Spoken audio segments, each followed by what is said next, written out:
திருச்சிற்றம்பலம். திருவாசகம் நீத்தல் விண்ணப்பம் 43வது பாடல்.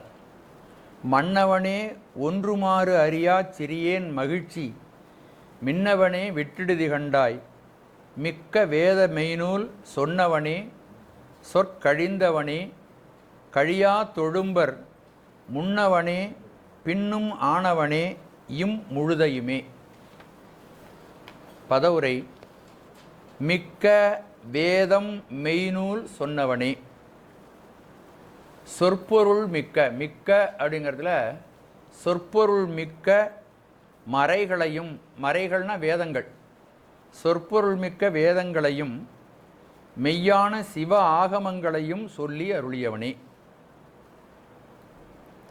சொல் கழிந்தவனே. சொற்களுக்கு எட்டாமல் சொற்களுக்கு அப்பாற்பட்டவனே. கழியா தொழும்பர் முன்னவனே. என்றும் உன்னை விட்டு நீங்காத தொண்டினையுடைய மெய் அன்பருக்கு முன் நிற்பவனே. கழியா தொழும்பர்னா உன்னை விட்டு நீங்காதன்னு அர்த்தம். இறைவனை கழித்து விடாமல் நம்ம வாழ்க்கையில் இறைவனை கழித்து விட்டுட்டு உலகத்தோடு தொடர்பு கொண்டிருக்கோம். ஆனால் அன்பர்கள் என்பவர்கள் எப்படி இருப்பாங்கன்னா இறைவனோடு தொடர்பு கொண்டிருப்பார்கள். கழியா தொழும்பர், கழியா தொழும்பர் முன்னவனே பின்னும் இம்முழுதும் ஆனவனே. அவருக்கு ஆதரவாக பின் நிற்பவனும் இந்த எல்லாமும் ஆனவனே. முன்னையும் நிற்பான், பின்னையும் நிற்பான், பக்கத்திலையும் நிற்பான், எல்லாமாகவும் அவன் இருப்பான். மன்னவனே நிலை பேறு உடையவனே. ஒன்றுமாறு அறியாச்சிறியேன். உன்னோடு கலக்கும் நெறி அறியாத சிறியவனாகிய எனக்கு மகிழ்ச்சி மின்னவனே, ஆனந்த விளக்கமாக திகழ்பவனே. விட்டுடுதி, கைவிட்டு விடுவாயோ, என்னை கைவிடக்கூடாது அப்படிங்கிறது பொருள்.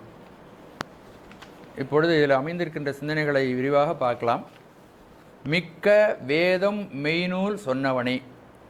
சொற்பொருள் மிக்க வேதங்களையும் மெய்மையான சிவ ஆகமங்களையும் சொல்லி அருளியவனே. மிக்க வேதம்னு போட்டிருக்கு. வேதம் ரிக்கு, யசுர், சாமம், அதர்வணம் அப்படின்னு 4 வேதங்கள். இந்த 4 வேதங்களையும் ஒரு ஆயுட்காலத்தில் ஒரு மனிதனால் படித்து முடிக்க முடியாது, அவ்வளவு விரிவானவைகள். அதனால தான் மிக்க, பொருட்சுவை மிக்க, சொற்பொருள் மிக்க பெரிய பெரிய நூல்கள். ஆகமங்களே எடுத்துக்கொண்டால் இப்பொழுது இருக்கின்ற ஆகமங்கள் அனைத்தையும் நம்மாலே படிக்க முடியாது, அவ்வளவு பெரிய விரிவானவைகள் அவைகளெல்லாம். அந்த சொற்பொருள் மிக்க வேதங்களை சிவபெருமான் தான் அருளியிருக்கிறான். சிவபெருமான் தான் வேதங்களையும் ஆகமங்களையும் அருளியவன் சிவபெருமான். அந்த வேதங்களில் உலகியல் இக வாழ்க்கைக்கு வேண்டிய, இந்த வாழ்க்கையை செழுமைப்படுத்துவதற்கு வேண்டிய வேள்விகளை பற்றி மிகுதியாக சொல்லியிருக்கிறது. அப்போ இகமாகிய இந்த புறவுலக வாழ்க்கை செழிப்பாக இருப்பதற்கு வேண்டிய தெய்வங்களை போற்றி சொல்லியிருக்கிறார்கள். இந்திரன் முதலான தெய்வம், இந்திரன், வருணன், அக்னி முதலான தேவர்களை. இது உபசாரமாக இந்திரன் முதலானவர்களை தலைவர்களாக அது ஏற்றுக்கொண்டிருக்கிறது. பல கடவுளர்களை அது தெய்வங்களாக ஏற்றுக்கொண்டிருக்கிறது. ஆகவே இந்த சொற்பெருக்கம் நிறைந்த இந்த வேதங்களை மிக்க வேத மெய்நூல் என்று மிக்க மேத நூல் அப்படி என்று மணிவாசகர் சொல்லுகிறார். அடுத்தது மெய்நூல் என்று அடுத்ததாக ஒன்று சொல்லுகிறார். மெய்நூல்னா மெய்யாகிய சிவபெருமானை காட்டக்கூடிய நூல்களாகிய ஆகமங்கள் மெய்நூல். இந்த சிவாகமங்கள் சிவபெருமான் ஒருவனுக்கே பரத்துவம் சொல்கிறது. வேதங்கள் பல கடவுளர்களை முன்னிறுத்துகிறது. ஆகமங்கள் சிவபெருமான் ஒருவனையே முழுமுதற் தெய்வமாக நிலைநிறுத்தி தீர்மானமாக நமக்கு சொல்லி அந்த ஆகமங்களை பயில்பவர்களுக்கு நல்ல தெளிவினை தருகிறது. சிவன் ஒருவன்தான் தெய்வம் என்பதை தெளிவை தருகிறது. ஒரு வரலாறு ஒன்று நாம் இந்த இடத்துல பார்க்கலாம். தட்சிணாமூர்த்தி சுவாமினாலே 4 முனிவர்கள் உட்கார்ந்துருப்பாங்க. சனகாதி முனிவர்கள் என்று அவர்களுக்கு பெயர். சனகர், சனந்தனர், சனாதனர், சனத்குமாரர் என்று 4 பேர். கந்தபுராணத்தில் உற்பத்தி காண்டம் என்று ஒரு காண்டம் இருக்கக்கூடிய காண்டங்கள் அது ஒன்று. முருகப்பெருமான் எப்படி இறைவனால் தோற்றுவிக்கப்பட்டார் என்கிற செய்தியை சொல்லக்கூடிய இடம். அதில் ஒரு வரலாறு வருகிறது. சனவாதி முனிவர்கள் இந்த பொருட்சுவை மிக்க 4 வேதங்களையும் எல்லோரும் தீர தீர பயின்றார்கள். ரொம்ப காலம் பாடுபட்டு அவைகளையெல்லாம் நன்றாக படித்த பிறகும் அவர்களுக்கு மெய்வுணர்வு தோன்றுவதற்கு முடியாமல் சற்று குழப்பமான மனநிலையே அவர்கள் இருந்தார்கள். ஆகவே முற்றிலும் அவர்கள் சிவச்சார்பு எய்தியவர்கள். இந்த 4 வேதங்களையும் படித்தும் இன்னும் நாம் தெளிவுக்கு வர முடியவில்லை என்று உணர்ந்தார்கள். ஆகவே அவர்கள் சிவபெருமான் கல்லால மரத்தின் அடியிலே தட்சிணாமூர்த்தியாக யோக நிலையில் அவர் இருந்தார். அவரிடம் சென்று வணங்கினார்கள். அவர் கருணை கூர்ந்து கண்விழித்து பார்த்து முனிவர்களை பார்த்து, என்ன விஷயம், நீங்கள் எல்லோரும் கவலையாக இருக்கிறீர்களே என்று வினவினார். அதற்கு அவர்கள் சொன்னார்கள், வேதங்களை நன்றாக தெளிவாக படித்தோம், நிறைய சொற்பெருக்கம் நிறைந்தவைகளாக இருக்கின்றன, பல கடவுளர்களை முதன்மைப்படுத்தி சொல்லுகின்றன, எங்களுக்கு ஒரு தெளிவுக்கு வர முடியவில்லை, ஆகவே நீங்கள் வழிகாட்ட வேண்டும் என்று சனகாதி முனிவர்கள் மிகுந்த பணிவுடன் விண்ணப்பித்து கொண்டார்கள். உடனே கருணை கடவுளாகிய சிவபெருமான் அம்பிகைக்கு சொன்ன ஆகமங்களை, தானே திருவாய் மலர்ந்தெழிய ஆகமங்கள் நந்தியம்பெருமானுக்கும் அவர் சொல்லியிருந்தார். ஆகவே நந்தியம்பெருமானை கூப்பிட்டு, இந்த சனகாதி முனிவர்களுக்கு நீ ஆகமங்களுடைய உண்மை பொருளை இவர்களுக்கு விளக்க வேண்டும் என்று சொன்னார். இதுக்கெல்லாம் ஆதாரம் இருக்குன்ட்ட அதெல்லாம் சொன்னால் அந்த பாடல்களை விரிவு கண்டி இன்னொன்று அதில் உள்ள இலக்கியமான சொற்களை எல்லாம் விரிவுபடுத்தினா இன்னும் பாடம் விரிஞ்சிட்டு போகும். அதனால் அதை விஷயத்தை மட்டும் சொல்கிறேன். சனகாதி முனிவர்களுக்கு நந்தியம்பெருமான் இந்த ஆகமங்களை உபதேசிக்கிறார். நம்ம வரலாறு பார்த்துருக்கோம். நந்தியம்பெருமான் தான் நம்முடைய முதல் குரு, நந்தி குரு அப்படின்னு சொல்கிறோம். சைலாதி மரபுடையோன்னு நம்ம பாட்டு பாடுறோம் பாருங்க. சைலம்னா நந்தி. அந்த மரபு நம்முடைய திருவாவடுதுறை ஆதீனத்தினுடைய குரு முதல்வர் யாருன்னா நந்தியம்பெருமான் தான். சாமி நந்தியம்பெருமானைக்கு உபதேசம் பண்ணார்.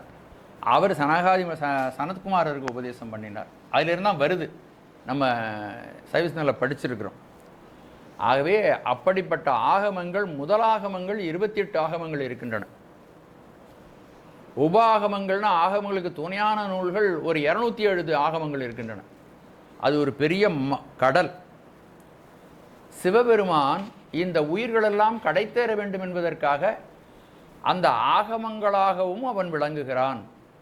அதனால தான் மணிவாசக பெருமானே சொல்கிறார், ஆகமம் ஆகி நின்று அன்னிப்பான்.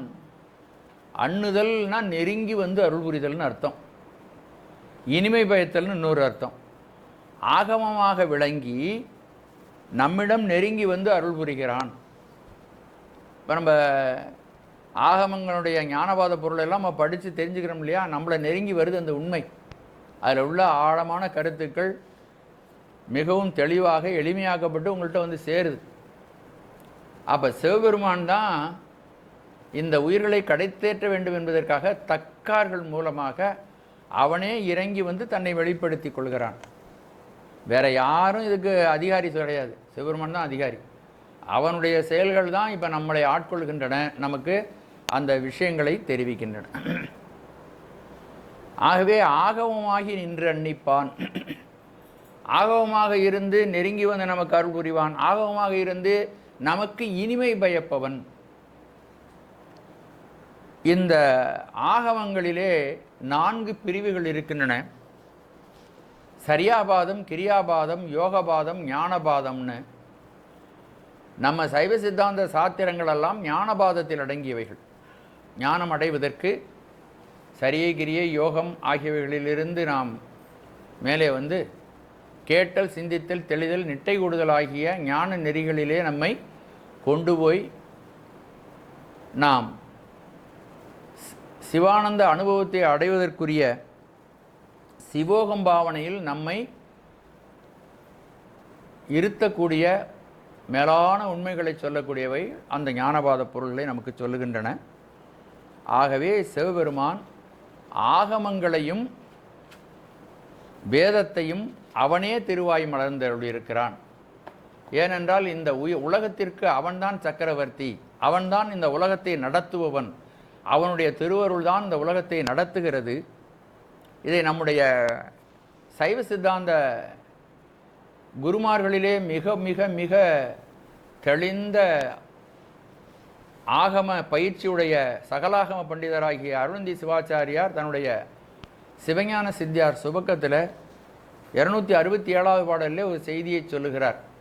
இந்த உலகத்தில் ஆயிரக்கணக்கான நூல்கள் இருக்கின்றன. எண்ணி பார்த்தா அது எத்தனை கோடி நூல்கள் இருக்குன்னு நம்மளால் எண்ண முடியாது, அவ்வளோ நூல்கள் வந்திருக்கின்றன இப்பொழுது. ஆனால் அவர் சொல்லுகிறார், வேத நூல் சைவ நூல் என்று 2 நூல்கள் தான் உலகத்தில். மற்ற எல்லா நூல்களிலும் இந்த நூல்களிலுடைய கருத்துக்களைத்தான் வெளிப்படுத்துகின்றன. ஒரு விஞ்ஞான நூலாக இருந்தாலும் சரி, ஒரு என்ஜினியர் நூல்களாக இருந்தாலும் சரி, ஒரு கணக்கு நூலாக இருந்தாலும் சரி, அது எல்லாம் அதனுடைய வேர் எங்கே இருக்குது?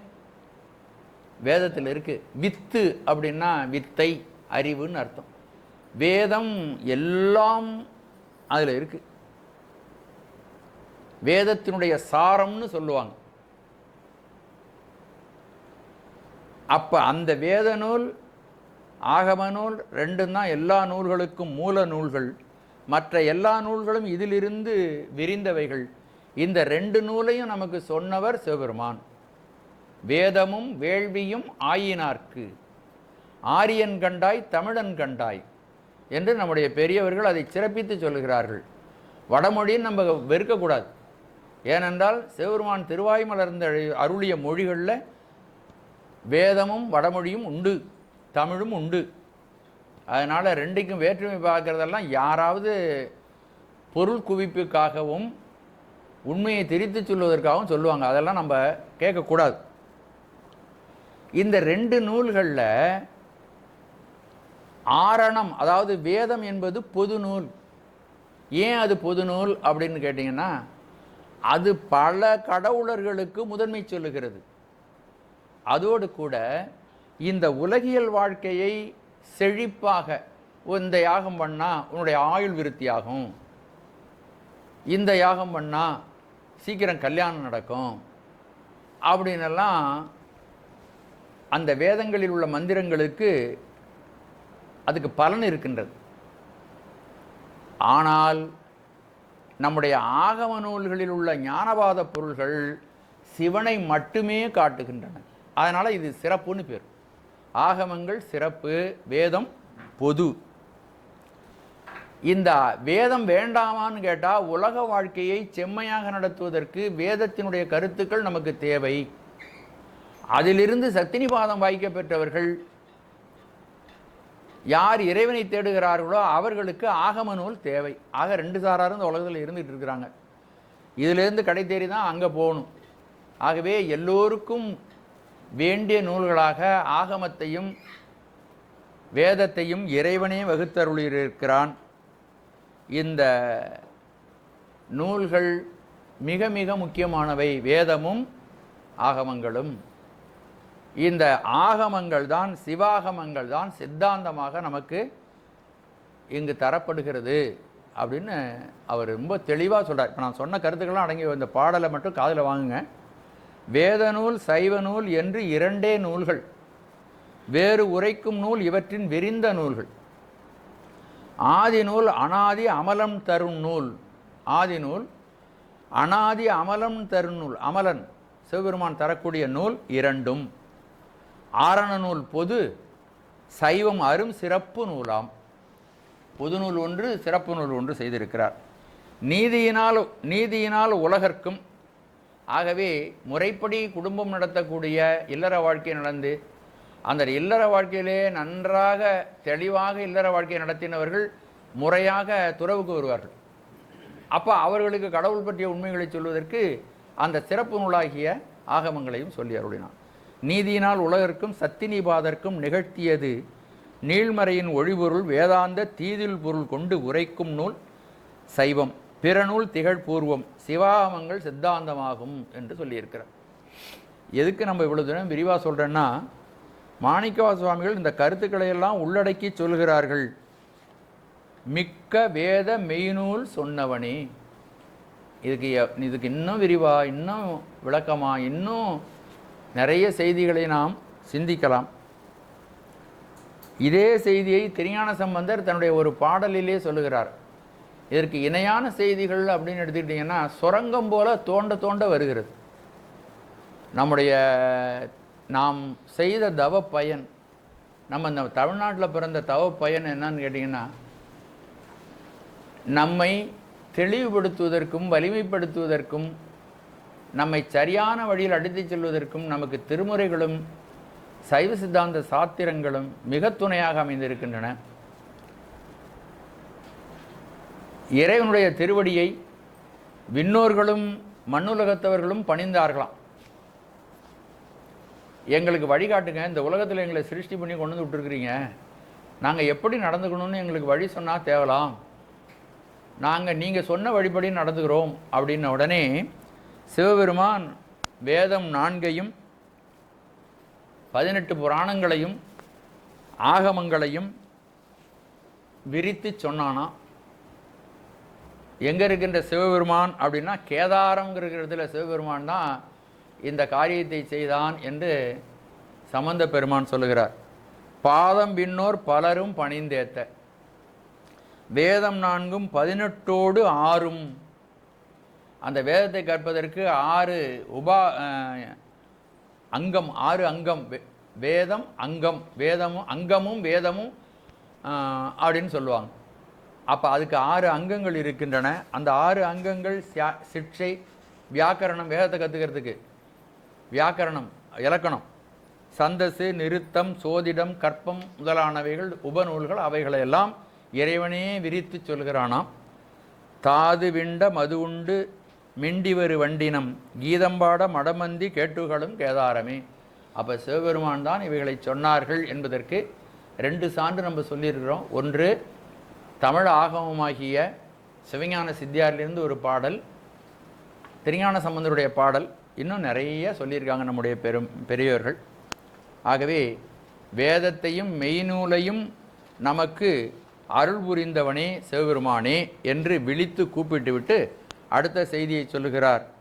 கழியா தொழும்பர் முன்னவனே, கழியாத, உன்னை விட்டு நீங்காத தொண்டினை உடைய மெய்யன்பர்களுக்கு முன் நிற்பவனே. இந்த தொழும்பு என்பதற்கு பொருள் தொண்டு செய்பவன், தொழும்பன். ஏழை தொழும்பனேன் எத்தனையோ காலமெல்லாம் பாழுக்கிரைத்தேன் பரம்பரனை பணியாதே. தொழும்பு, தொழும்புன்னா தொண்டன். தொழும்பாய் பணி செய்வோம் என்ன வகையே எமக்கெங்கோ நல்குதியேன் என்ன குறையுமிரோ மேலோரெம்பாவாய். தொழும்பு, தொழும்புன்னா தொண்டு. இந்த இறைவனோடு நெருக்கமாக தொண்டு செய்கின்றவர்கள் ரொம்ப இறைவனை நெருங்கி விடுவார்கள். அப்படி நெருங்கினா அவர்கள் இறைவனிடம் மிகுந்த உரிமை எடுத்துக்கொள்வார்கள். அதுக்கு ஒரு மூல உதாரணமே நம்முடைய சுந்தரர் பெருமான் தான்.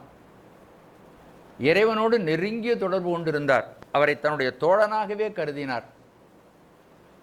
அதனால் அவருக்கு ஏதாவது ஒரு விஷயம் வேணும்னு சொன்னால் உடனே போய் நம்ம சாதாரணமாக அடுத்த வீட்டுக்காரன்ட்ட போய் ஏதாவது கேட்குற மாதிரி அவரை உடனே போய் சாமிட்டு போடுவார். குண்டையூரில் நெல் கிடைத்தது, என்ன பண்ணுறது, அது தூக்கிட்டு வர முடியல. இவரோ அடியார், இருந்ததே 18 வயசு தான். அவர் 18 வருஷம் தான் அதுக்குள்ளே மோட்சம் அடைஞ்சு முத்திக்கு போயிடுறார். அவர் கையிலைக்கு போயிடுறார். அவ்வளவு சிறியவராக இருந்தார். அவர் என்ன பண்ணார், குண்டையூரில் நெல் கிடைச்ச உடனே சாமியிடம் விண்ணப்பித்து கொண்டார். நீள நினைந்தடியேன் உமை நித்தலும் கை தொழுவேன் வாழன கண்மடவாள் அவள் வாடி வருந்தாமே.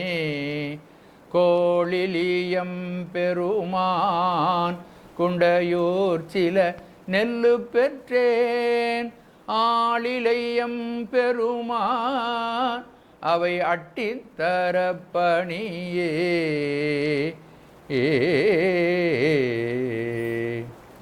நாம சாமிக்கு தொண்டு செய்யணும், சாமியே நமக்கு வேலை செய்ய வைக்கலாமா?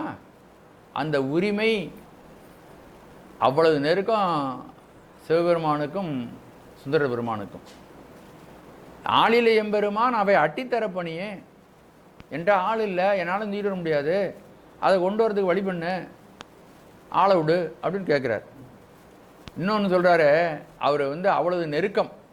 கழியா தொடும்பர் முன்னவனே, யார் அவனை விட்டு நீங்காதவர்களோ அவர்களுக்கு முன்னின்று காப்பாற்றுகிறான். நல்லா கொண்டாந்து போட்டான் திருவாரூரில், எல்லாத்தையும் கொண்டாந்து போட்டான்.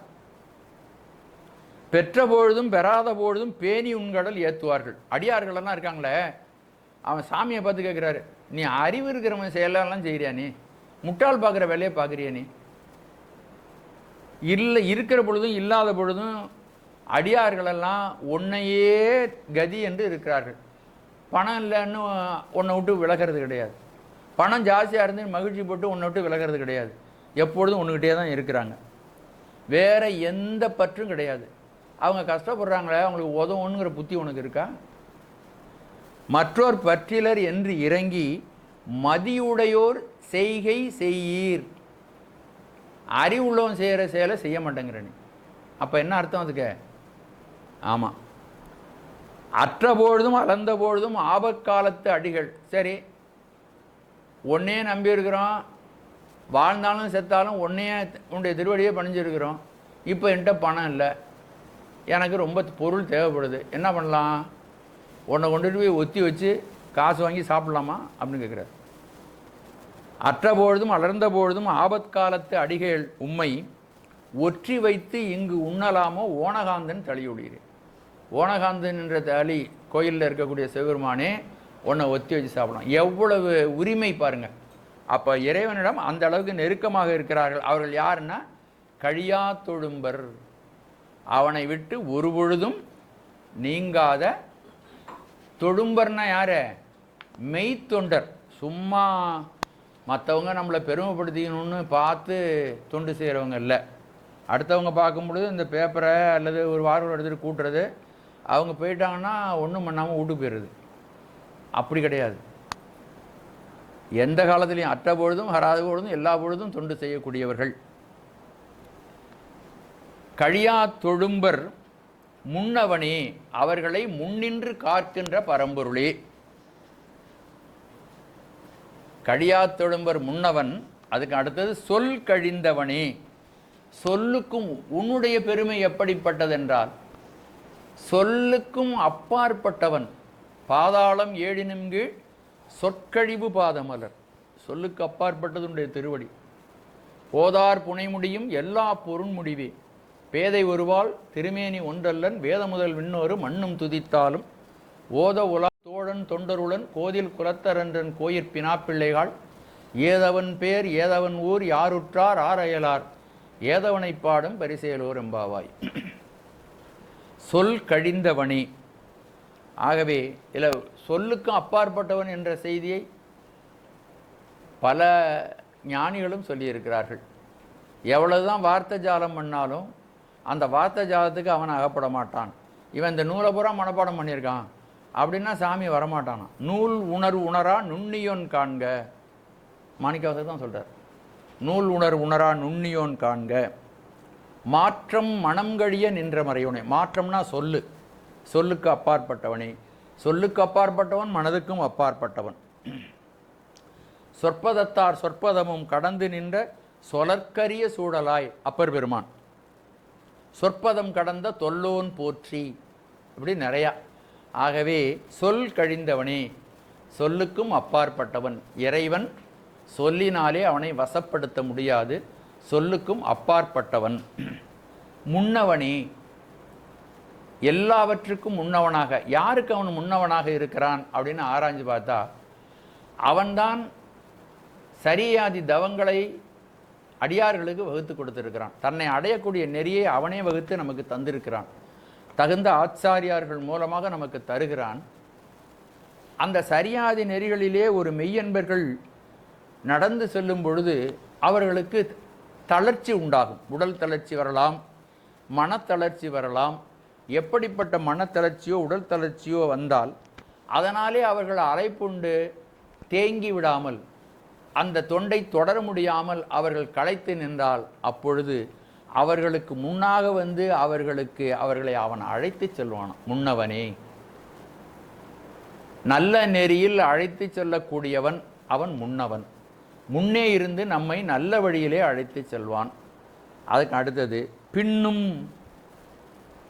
ஒருவேளை அவர்கள் செல்லுகின்றவர்கள் அந்த நெறியிலே செல்லும் பொழுது தடுக்கி விழுந்தால் பின்னின்று அவர்களை தாங்குவனாகவும் இருக்கிறான். முன்னவனாகவும் இருக்கிறான், பின்னுமாகவும் இருக்கிறான். இம்முழுதுமானவனே, அவர்கள் பக்கத்துணையுமாகவும் இருக்கிறான். இடது பக்கமாகவும் அவன் இருக்கிறான், வலது பக்கமாகவும் இருக்கிறான், முன்னும் இருக்கிறான், பின்னும் இருக்கிறான். எல்லா பக்கத்திலும் அவனையே சூழ்ந்திருந்து அந்த அடியார்களை கை நடத்தி அழைத்து செல்லக்கூடியவனாகவும் விளங்குகிறான். கழியா தொழும்பர் முன்னவனே, பின்னும் இம்முழுதையும் ஆனவனே.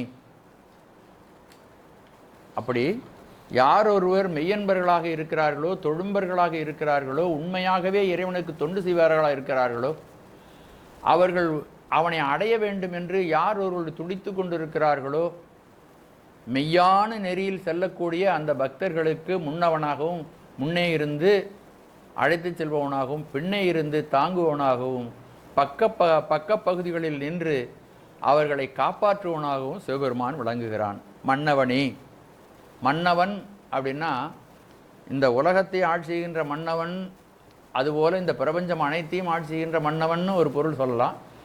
மன்னுதல் என்றால் நிலை பெற்றிருத்தல்.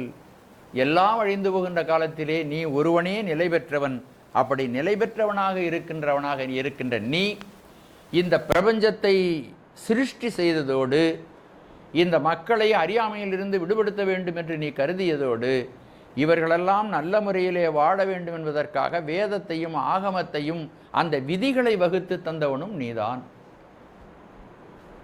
அந்த விதிகளை வகுத்து தந்ததோடு மட்டுமல்ல, அந்த விதிகளை செயல்படுத்துகின்றவனும் நீயாகவே இருக்கிறாய். மன்னவன் இந்த நாட்டில் உள்ள மக்களெல்லாம் எப்படி வாழணும்னு சட்டம் போடுறான். அந்த சட்டத்தை அவன் நடைமுறைப்படுத்துகிறான், தன்னுடைய அதிகாரிகளை வச்சு நடைமுறைப்படுத்துகிறான் இல்லையா? அதனால் மன்னவனே. மகாத்மா காந்தி ஒரு செய்தி சொல்லுவார், law and law giver are one. சட்டமும் சட்டத்தை செயற்படுத்துவனும் ஒருத்தன் தான், கடவுள் தான்.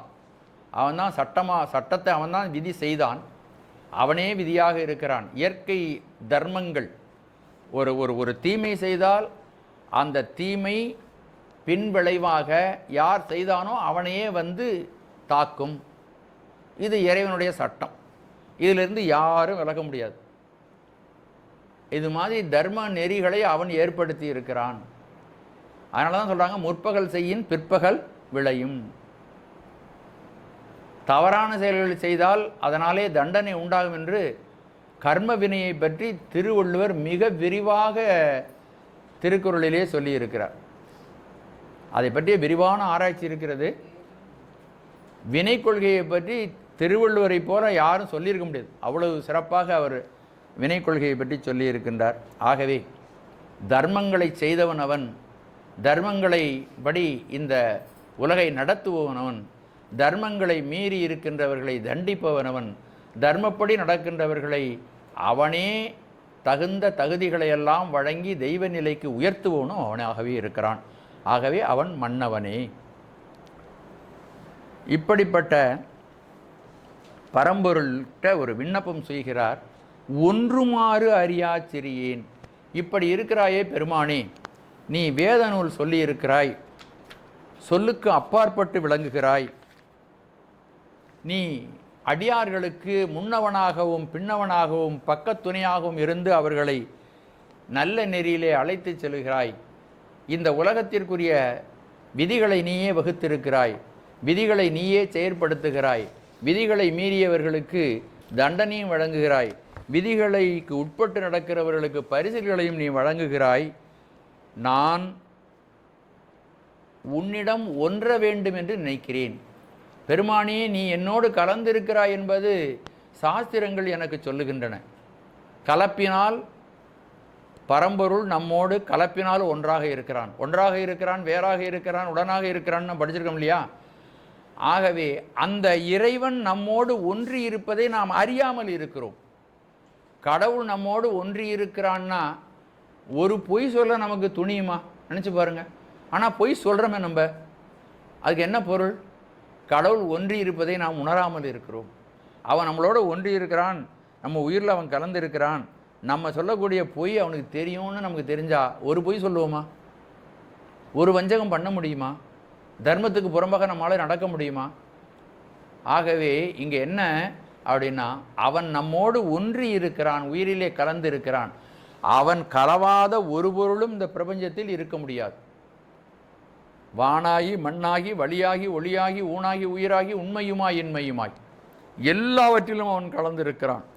பார்வத மண்டம் அனைத்துமாய் முளைத்து பறந்ததோர் படரொளி பரப்பே. எல்லா இடத்துலையும் அவன் தான் இருக்கான். ஆனால் அவன் எல்லா இடத்திலும் இருக்கிறான் என்பதை நாம் உணர்கிறோமா? அவனுடைய கலப்பை இல்லை. அவன் எந்த பொருளிலும் இருக்கிறான், இங்கும் அவனுடைய சாநித்தியம் விளங்குகிறது, இங்கும் அவனுடைய சாநித்தியம் விளங்குகிறது. நம்ம தலைக்கு மேலேயும் அவன் தான் இருக்கான், காலுக்கு மேலேயும் அவன் தான் இருக்கான். ஆனால் நாம் நேர்மை இல்லாமல் இருக்கிறோமே, தப்பு தப்பாக சிந்தனைகள் பண்ணுறோமே. அப்போ எல்லாம் அறிந்த இறைவன் நம்மையும் அறிய மாட்டானா அப்படிங்கிற எண்ணம் இருந்தால் அந்த எண்ணம் வருமா? வராது. அப்போ எண்ணம் வருதுனாலே என்ன அர்த்தம்? நம்ம இன்னும் அதை உணரலை, கலப்பினால் ஒன்றாது. இப்போ மாணிக்க வாசகர் என்ன கேட்கிறார்? பெருமானே, நீ என்னோடு கலந்திருக்கிறாய், நீ கலந்திருப்பதை நான் உணர வேண்டும். ஒன்றுமாறு அறியா சிறியேன், நின்னோடு கலக்கும் நெறி அறியாத சிறியவனாகி எனக்கு எங்கும் நிறைந்திருக்கிறாய், நான் உனக்குள் அடங்கி இருக்கிறேன் என்றாலும் நீ என்னோடு கலந்திருக்கின்ற இருப்பை நான் அறியாமல், உன்னோடு ஒன்றுகின்ற வழியை அறியாமல் இருக்கிறேன். மகிழ்ச்சி மின்னவனே. ஆகவே அவன் நமக்கு பேரானந்தத்தை தரக்கூடியவன். நமக்கு சைவ சாஸ்திரத்தில் 10-11 சூத்திரங்களில் ஒரு ரகசியம் சொல்லப்படுகிறது. நம்ம சைவ வகுப்பில் அதை பற்றி நம்ம பேசியிருக்கிறோம். இந்த வருஷம் கூட நம்ம சிவஞான போதம் தான் நடத்துவோம். அதாவது துன்ப நீக்கம், இன்ப பேறு, நம்முடைய பாச நீக்கம் 10வது சூத்திரத்திலையும் 11வது சூத்திரத்தில் சிவப்பேரும் சொல்லப்படுகிறது. இப்போ பாச நீக்கம் நிகழ்ந்த உடனே முதலிலே திருவருள் நமக்கு விளங்கி நம்மை தூய்மைப்படுத்தும். அந்த திருவருள் நமக்கு விளக்கம் கிடைச்சாதான் இறைவனுடைய அந்த பேரானந்த பெருவாழ்வில் நம்மாலே திளைக்க முடியும். முதல்ல பாசம் நீங்கிய உடனே திருவருள் நம் மீது கவிந்து நம்மை தூய்மைப்படுத்தி அந்த பேரானந்த பெருவாழ்வில் நாம் திளைத்து அந்த இன்பத்தை அனுபவிப்பதற்கு தகுந்த உடல் நமக்கு வேணும். அது திருவருளினாலே நமக்கு கிடைக்கும். அந்த திருவருளினாலே நமக்கு கிடைக்கக்கூடிய அந்த உயர்வை வைத்து நாம் இறைவன் தருகின்ற பேரானந்தத்தை நாம் துய்க்கலாம். அதை இந்த இடத்துல சொல்கிறார். மகிழ்ச்சி மின்னவனே. இருள் விலகினவுடனே கண்ணுக்கு எங்கு பார்த்தாலும் இருக்கின்ற பொருள்கள் தெரியும். அப்புறம் இந்த பொருள் இங்கே இருக்குது, இந்த பொருள் இந்த இருக்குது, இந்த பொருள் எப்படி பயன்படுத்தலாங்கிறதெல்லாம் நம்ம அறிந்து கொள்வோம். அதுபோல் பாச நீக்கம் நிகழ்ந்த உடனே திருவருள் விளக்கம் நமக்கு உண்டாகும்.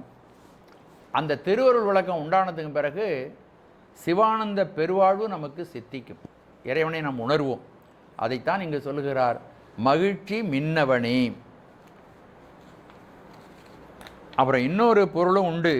அந்த ஆனந்த விளக்கமாக திகழ்கின்ற மின்னலை போன்ற ஆனந்த விளக்கத்தை எனக்கு தரக்கூடிய பரம்பொருளே, நீ குரு வடிவில் வந்து இறைவன் மாணிக்க வாசகருக்காக எம்பெருமான் எல்லா விதமான தத்துவங்களுக்கும் அப்பாலே இருக்கக்கூடிய சிவபெருமான் இந்த தத்துவங்களுக்கெல்லாம் உள்ளே இறங்கி வந்து திருப்பெருந்துறையிலே குருந்த மரத்தடியினிலே ஒரு ஆச்சாரியனாக குருநாதனாக வந்து அமர்ந்தான்.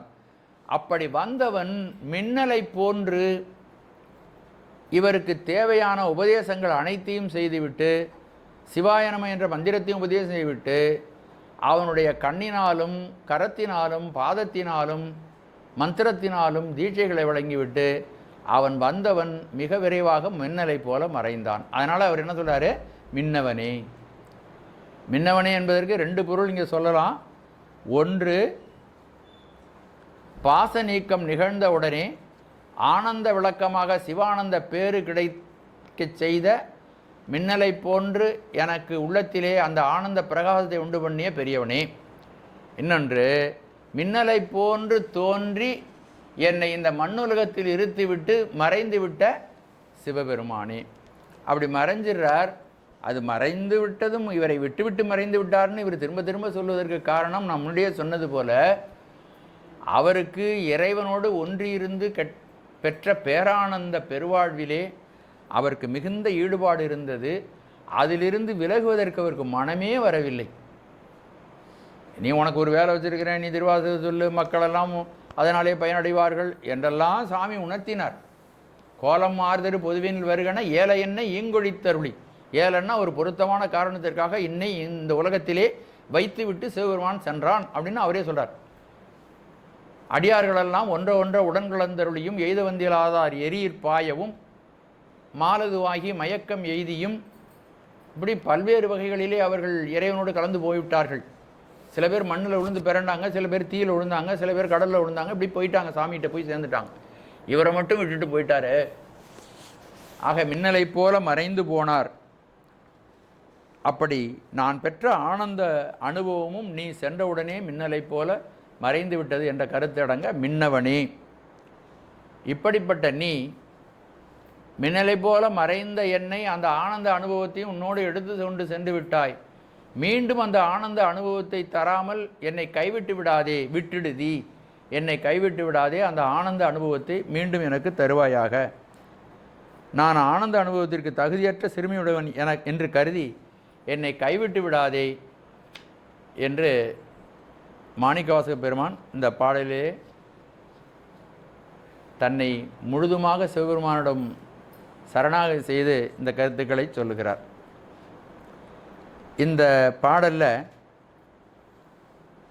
ஒன்றுமாறு அறியா சிறியேன், உன்னை ஒன்ற வேண்டும், இந்த உலகியல் வாழ்க்கையிலிருந்து விடுபட்டு உன்னோடு கலந்து நீ தருகின்ற பேரானந்த பெருவாழ்வில் ஆனந்த விளக்கத்தில் நான் ஆழ்ந்திருக்க வேண்டும் என்ற விருப்பத்தை தெரிவிப்பதனால இந்த பிரபஞ்சத்தில் பற்று அற்று பிரபஞ்சத்தில் வைராக்கியம் தோன்றியிருப்பதை இந்த பாடலின் மூலமாக நாம் தெளிவாக உணர்ந்து கொள்ளலாம்.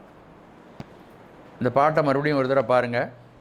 மன்னவனே ஒன்றுமாறு அறியா சிறியேன் மகிழ்ச்சி மின்னவனே விட்டுடுதி கண்டாய்.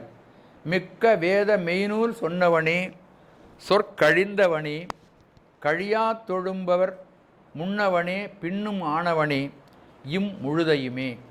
திருச்சிற்றம்பலம்.